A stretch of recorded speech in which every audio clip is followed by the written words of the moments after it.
What's up, everybody? I'm Dreadful Gooz.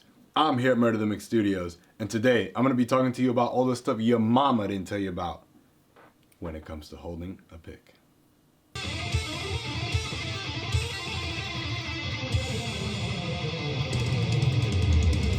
This video isn't just for beginners. I'm going to divide this video into a few sections. So, the first section, we're going to be doing some quick beginner basics on how to hold a pick. But the majority of the video will be spent talking about different things that you can do to get the most out of your playing with the least amount of effort. So let's dive right in and let's take a closer look. Alright, let's get started with the beginner portion of the video.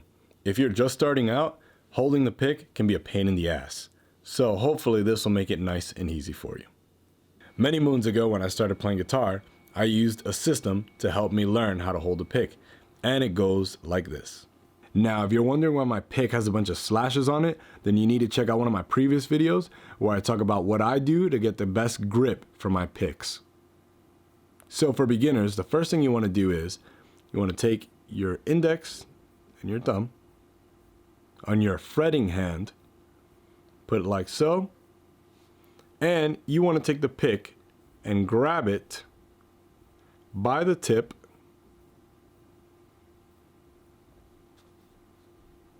Make sure it's straight up and down. Then what you want to do is you want to take your thumb on your picking hand, just like this. Give yourself a nice thumbs up. Take your thumb, turn it over towards the pick. Give yourself a nice L. To you, it's going to look like a backwards L, but on this video, it'll look like an actual L. You want to take the pick and put it right here.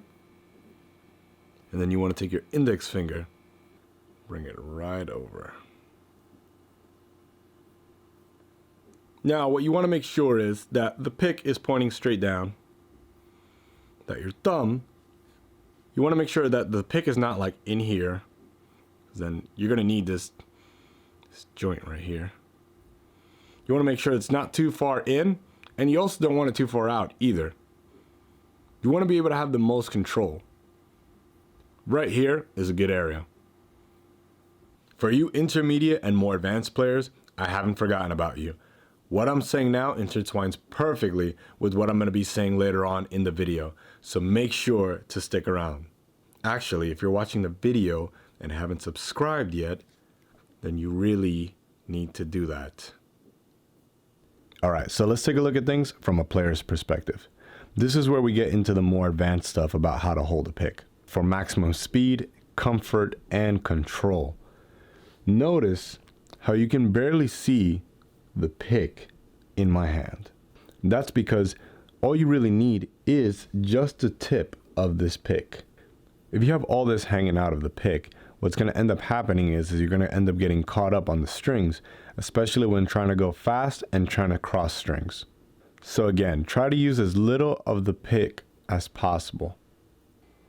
I switched to a black pick just in case anyone was having an issue seeing the pick because of the lighting. For me, the general rule of thumb, get it? Thumb, is that I like to take my pick and kind of line it up with the natural curvature of my thumb. But Goose, I already know this stuff. Yo, then if you already know this stuff, then why you still trash? Now, I've seen a lot of people hold a guitar pick with this part of their finger. And that for me is a big no-no. Reason is, when people hold the pick like this, they tend to play more from the elbow.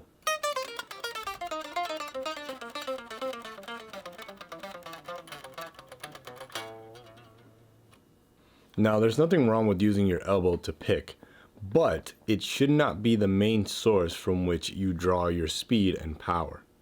Now, the reason why I played that clip unplugged is so you can hear how hard I had to work just to get those notes to come out. Normally, a run like that, I can breeze through it when I'm gripping the pick the way I normally grip the pick. However, since I was using that grip that basically looks like this,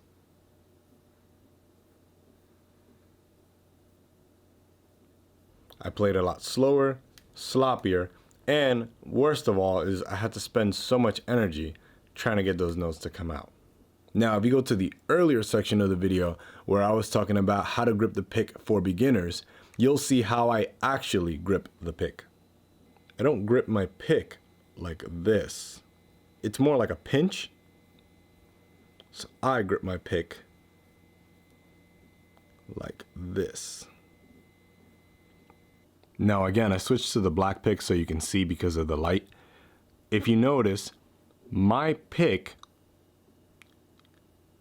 is being controlled by the front of the pick by my thumb and the back of the pick by my index finger. They're not like this either, because what happens is you won't have control of the pick going forward and backwards or in a downward and an upward motion. You'll have to rely more on your wrist and elbow. So that's why I have a balance point. Remember, it's about control. It's not so much about speed in the beginning. Speed will come with time, but it's mostly about control and fluidity. And you want to make sure you sound good. By controlling the front and the back of the pick, it allows me to do some stuff that I will cover in the next video. In the next lesson, I'm going to talk to you about picking mechanics. We'll get to the more advanced shred stuff later on. However, I wanted to build a very strong foundation for everyone watching these lessons. A lot of teachers like to overwhelm you with a bunch of stuff and say, hey, practice this and this and this and this. I like to teach my students differently. I like them first to master one thing, or at least get really good at it, get proficient at the skill. And then once they're proficient at that skill, move on to something else. Now, you need to stay disciplined, because what can happen is if you're not disciplined, you'll start getting good at something. You'll move on to something else. When this becomes too difficult, you stay here and you plateau. So make sure to stay disciplined and stay practicing these lessons. Hopefully you learned something new. As always, thank you so much for watching. Like, comment, subscribe. Follow all my social media links down below, and I'll see you in the next lesson. Peace.